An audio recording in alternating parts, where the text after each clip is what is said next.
ti, a je tvoj tisti brezplačni PDF tudi sploh komu zanimiv, ali tudi samo klikajo, pa potem se nič ne zgodi? Ne samo, da klikajo, ampak tudi kupujejo. Čakaj, kaj?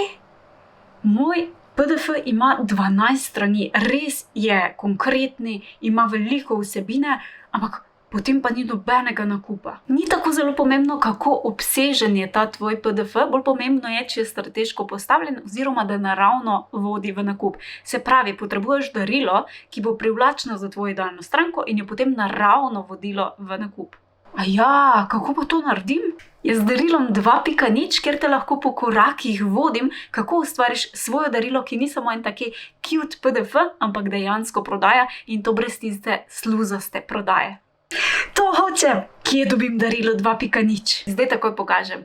Če pa ga želiš tudi ti, potem v komentar zapiši darilo ali pokukaj spodaj v komentar na link in začni ustvarjati svoje darilo, ki bo vodilo tvoje mrzle skeptike do navdušenih strank.